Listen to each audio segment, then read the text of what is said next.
Olá, eu me chamo Renan Silveira e está começando o primeiro episódio do nosso Mente Aberta com um tema urgente e necessário: os impactos da pandemia da Covid-19 na saúde mental da população brasileira.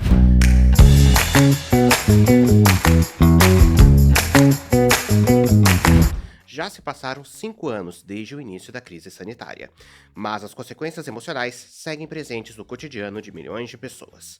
Para essa conversa, recebo o professor e psiquiatra Vitor Calegaro, que coordenou durante os primeiros meses da pandemia o projeto Covid Psique, que buscou monitorar o estado emocional da população ao longo da crise sanitária. Vitor, seja muito bem-vindo. Obrigado, Renan. Vamos bater esse papo, então. Muito bem, professor Vitor. A pesquisa Covid Psique acompanhou milhares de brasileiros ao longo da pandemia. Quais foram as principais trajetórias observadas nos sintomas de ansiedade, depressão e estresse pós-traumático nesses primeiros períodos de estudo da pesquisa? E o que isso revela sobre a saúde mental da população? Nós começamos a pesquisa em abril de 2020, foi a primeira coleta de dados. Fizemos 4 coletas de dados que foram até fevereiro de 2021.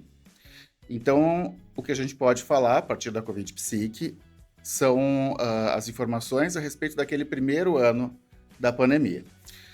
Nós vimos, assim, num primeiro momento, já ali, abril, maio de 2020, que 65% das pessoas que participaram naquele momento, que eram 3.600 pessoas do Brasil todo, reportaram uma piora na saúde mental.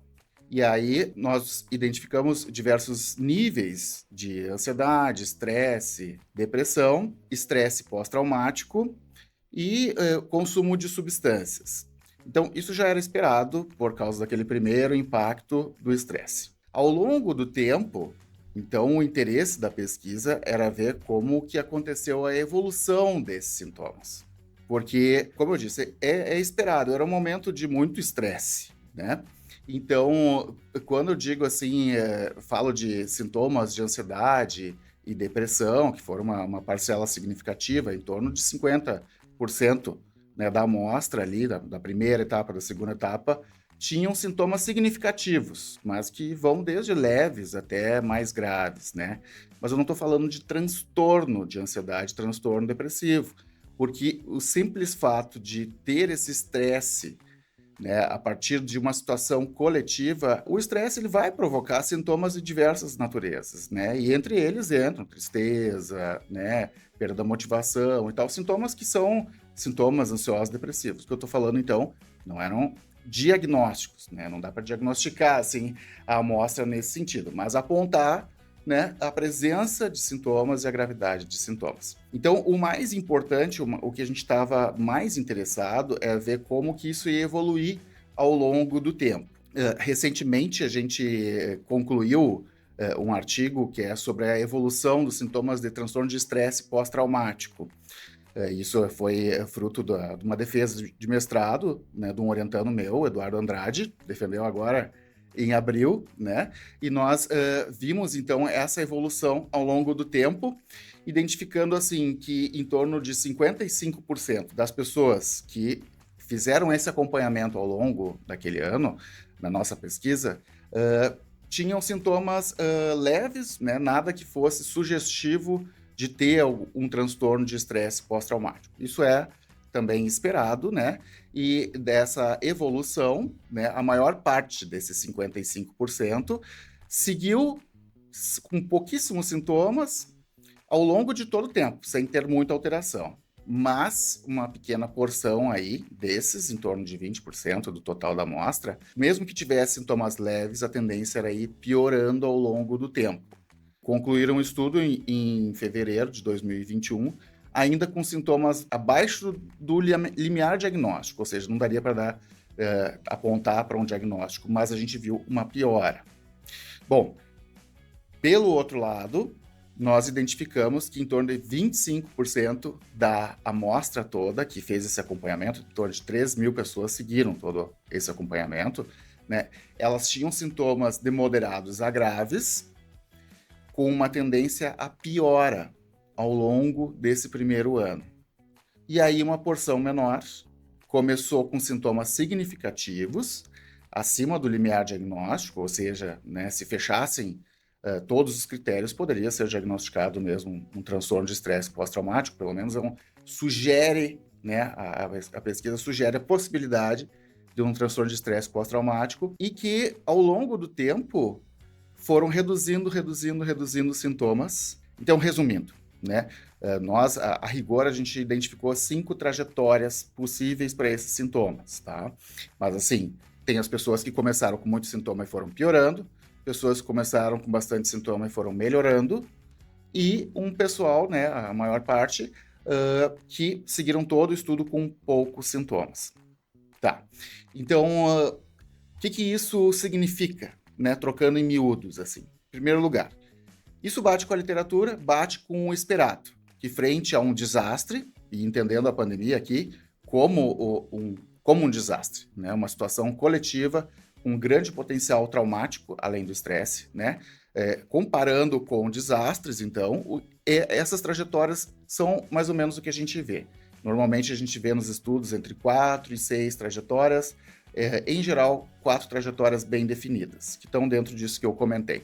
O segundo ponto, a maior parte das pessoas na comunidade apresenta poucos sintomas, mas há um percentual significativo que apresenta sintomas que vão piorando ao longo do tempo. Na nossa amostra, ali então foram 25%. A gente não pode dizer que é 25% da população brasileira, porque a amostra não é representativa da população. Mas isso, de qualquer forma, é um dado sugestivo. Olhando para as pessoas na comunidade, que há um percentual que não é pouco, é significativo, que vai tendendo a piorar, né? Se, frente a um desastre, a uma situação traumática muito estressante, é natural do ser humano, né, com o tempo reduzir sintomas, se adaptar e crescer com as experiências, há aqueles, né, que vão acabar desenvolvendo transtornos mentais. Em relação a esses grupos, o senhor comentou que uma parte apresentava sintomas depois, uma piora no quadro, e já outros apresentavam uma melhora no quadro psicológico. Como é que ao longo da pesquisa foi traçado um critério para diferenciar cada um desses grupos? Como é que foi detectada essa piora ou essa melhora ao longo do tempo? Através de uma técnica que se chama análise de trajetórias de sintomas. Nós mensuramos o nível de sintomas, aqui eu estou falando de estresse pós-traumático, em cada etapa. Se utiliza um algoritmo para isso, né, quase um machine learning, que ela identifica grupos que têm o mesmo perfil ao longo do tempo. Então, ela agrupa indivíduos que têm a mesma evolução, uma evolução parecida em termos de trajetória, né, que apresentam em cada ponto da pesquisa scores de sintomas, pontuações de sintomas semelhantes. Então, é assim que a gente faz, né, essa análise de trajetórias, né? Então, foi isso que a gente conseguiu identificar, foram essas 5 trajetórias. No caso, essas análises de trajetória eram feitas assim, por exemplo, aparecia um representante do projeto para entrar em contato com alguma pessoa, para conversar com ela, como se fosse uma consulta e ela catalogava os dados.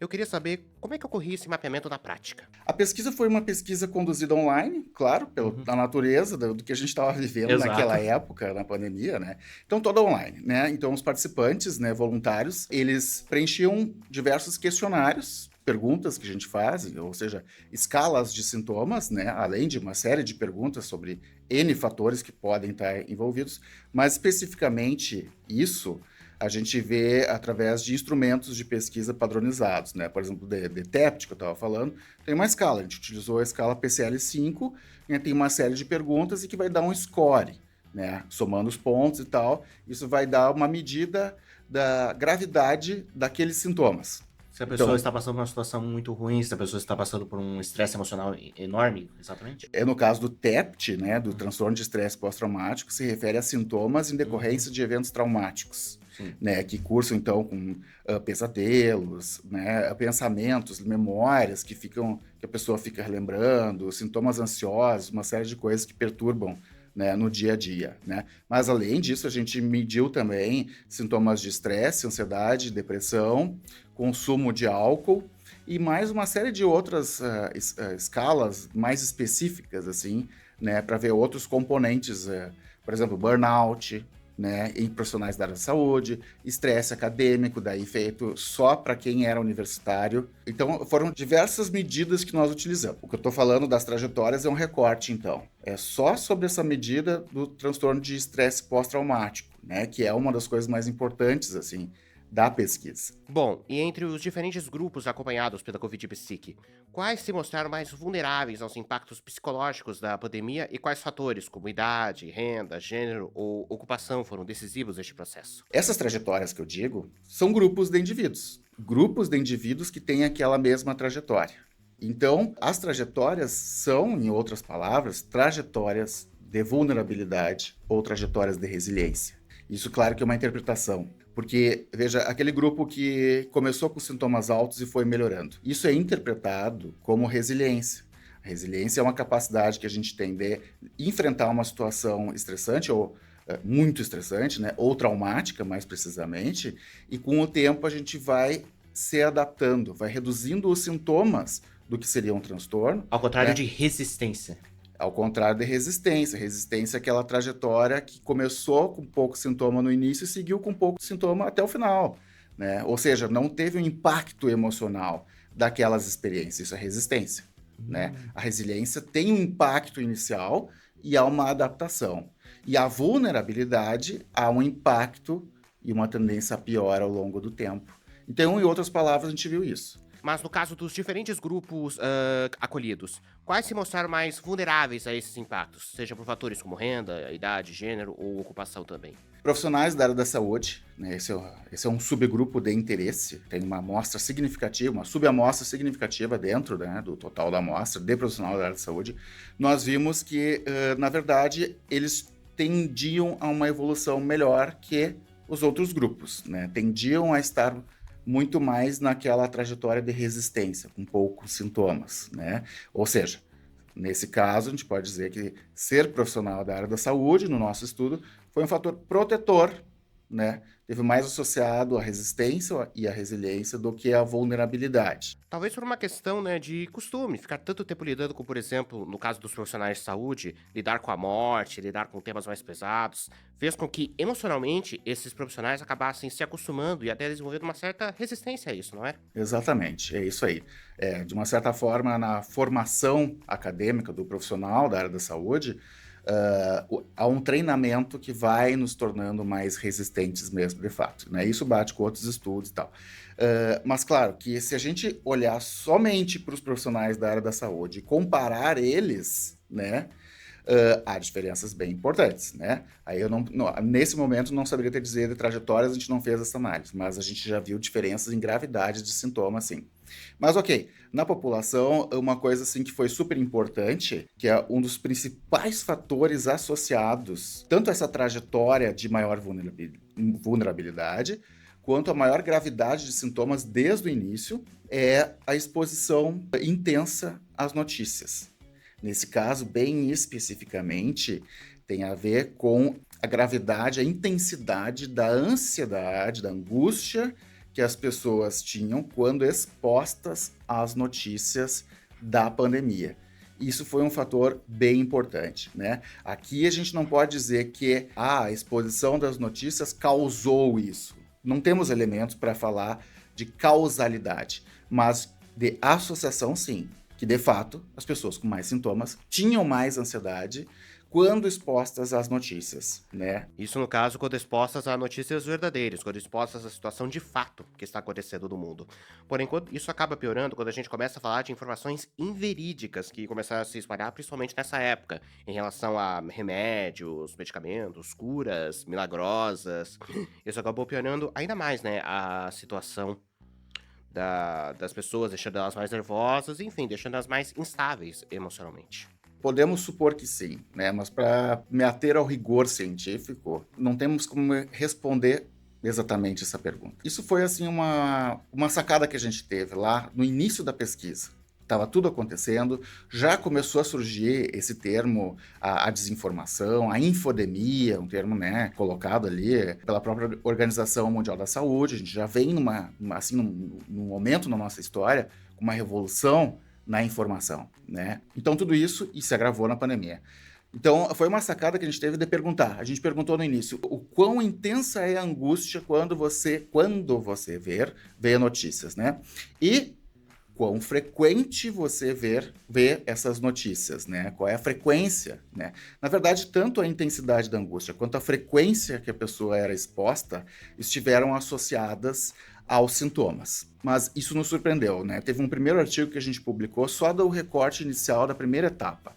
E esse foi o principal fator associado à intensidade de todos os sintomas, não só de TEPT aqui, mas de tudo que a gente pesquisou. Claro que afeta, mas tanto assim, de ser num modelo matemático estatístico rigoroso no sentido de separar diversos outros possíveis confundidores, de repente esse fator se revela como mais importante. Nossa, nos impactou. Então, assim, o que a gente fez? Daí, no final da pesquisa, na última etapa, a gente elaborou um pouco melhor essas perguntas, né? Para incluir, assim, onde você consome, por onde você tem acesso a essas notícias. Daí, se por meios de comunicação oficiais, ou por redes sociais, ou por mensagens, tipo WhatsApp e tal. Isso é um dado, assim, não está publicado, isso é tema de um mestrado que tá em andamento, né? A gente já conseguiu fazer umas análises preliminares, já vimos o seguinte, ó, que a mesma associação que tinha lá no início da intensidade da angústia está associada à intensidade de sintomas, ela continuou um ano depois. Agora a gente tem que ver melhor, né, se tem diferença o meio que as pessoas consomem as notícias, né? Claro que não tem como afirmar que é fake news, mas é muito mais provável que a pessoa receba fake news pelo WhatsApp ou em rede social, do que por meios, né, de comunicação oficiais, né? Então, isso é uma análise que a gente tem que fazer ainda. Parece que sim, há uma diferença, mas quando a gente começa a diferenciar possíveis confundidores, talvez isso não se confirme, né? O que importa mesmo é a angústia ali, a intensidade da angústia. Bom, agora focando especificamente nos dados levantados pela Covid-19 até agora. Que fatores de risco se destacaram como mais recorrentes para o agravamento da saúde mental durante e após a pandemia? E como esses achados podem orientar políticas públicas e também ações de cuidado mais eficazes daqui para frente? O primeiro achado, né, que responde a tua pergunta é se a pessoa já tinha um transtorno mental prévio e se ela estava em tratamento prévio, né? Se estava em tratamento no momento ali. Bom, é claro que ter um transtorno mental prévio, isso é um fator de risco para mais adiante ter um outro transtorno mental ou ter mesmo uma recaída. Mas essa associação tem tudo a ver com aquelas trajetórias que vão piorando os sintomas. A gente precisa pensar um pouco no contexto, olhar para o dado e tentar enxergar quem respondeu quem respondeu, né, essas perguntas, que sinalizou para esse dado. O que aconteceu naquele momento? Houve muita interrupção de tratamentos. Muitos serviços acabaram fechando, né? Por um bom tempo, né, os hospitais mesmo ficaram restritos a emergências, postos de saúde, os próprios consultórios particulares, todo mundo fechou as portas, né? Porque justamente o foco era na emergência sanitária da época. Exato, claro, e era uma recomendação. Então, qual é o aprendizado disso? Se acontecer de novo, ou alguma situação parecida, né, os cuidados com a saúde mental, eles precisam continuar, eles não podem ser interrompidos.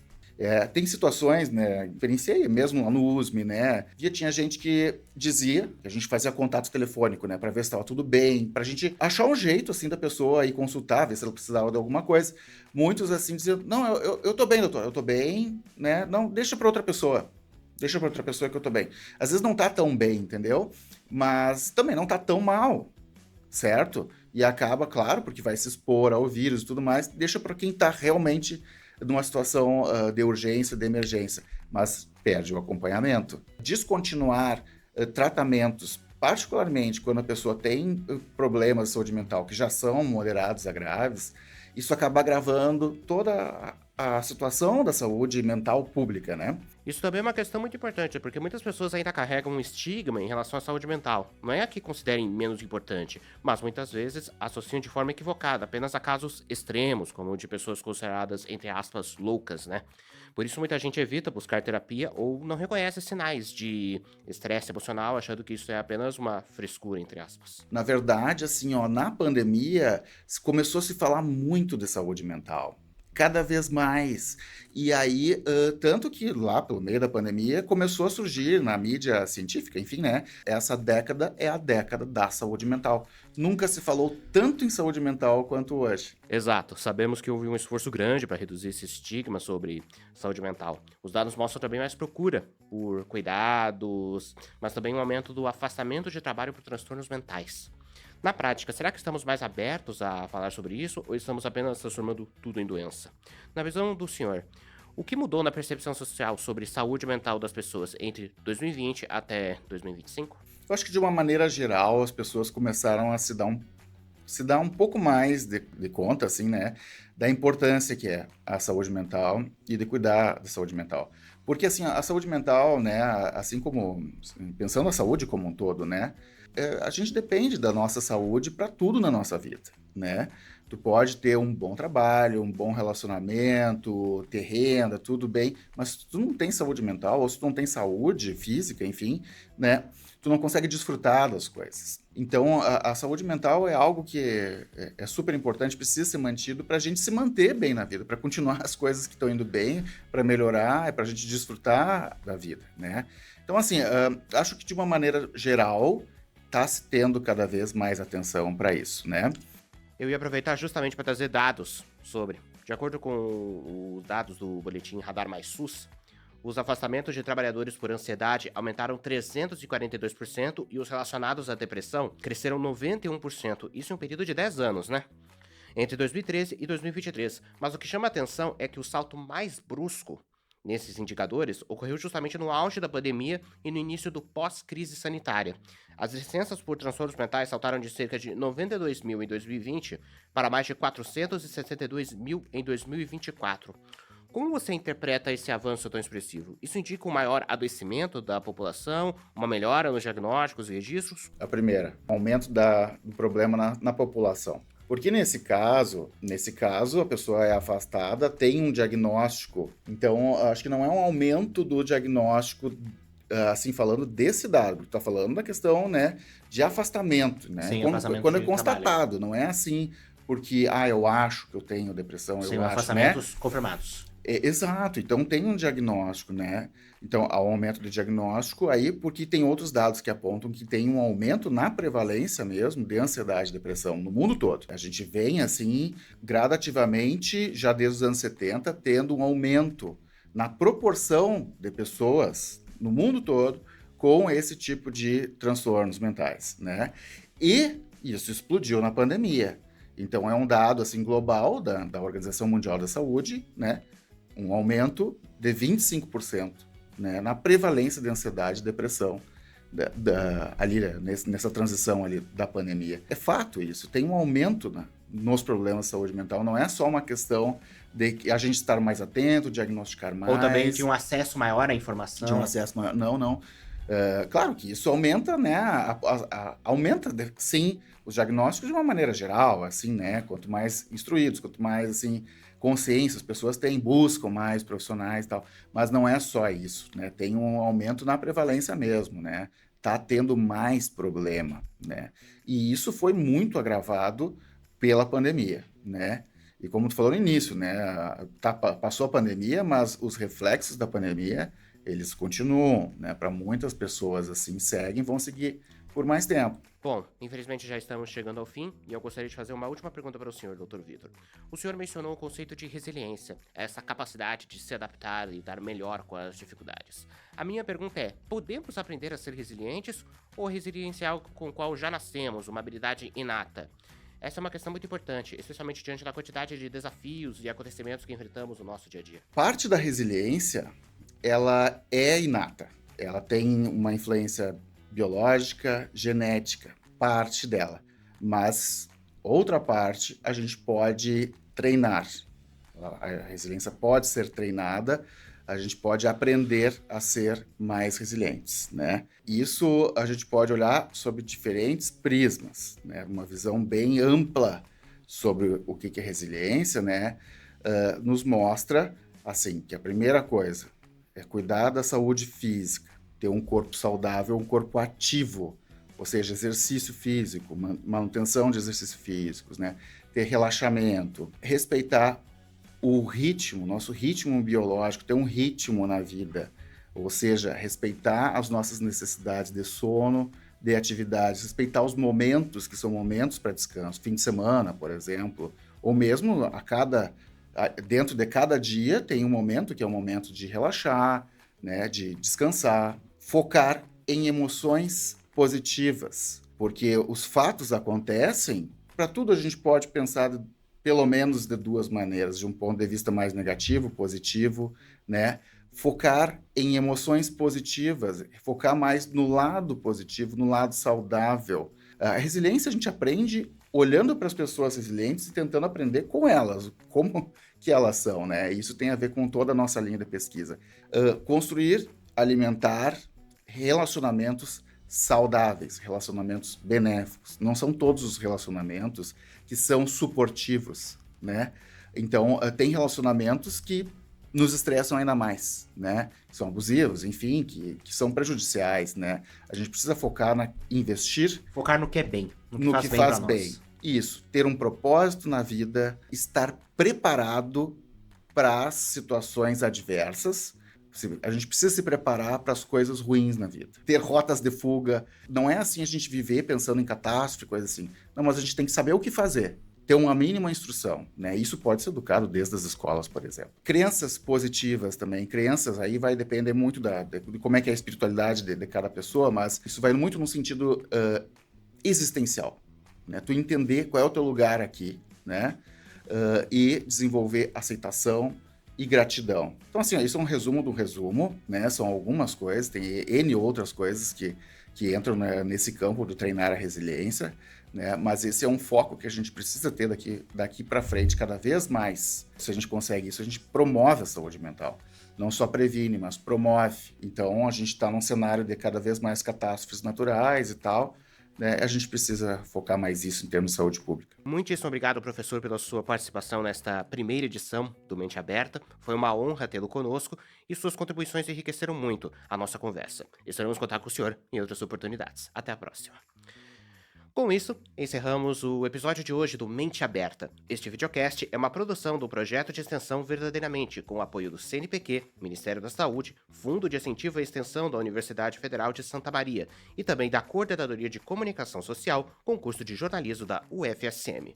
Muito obrigado por nos acompanharem neste episódio. Lembrando que o conteúdo ficará disponível no site, no YouTube e nas redes sociais do projeto.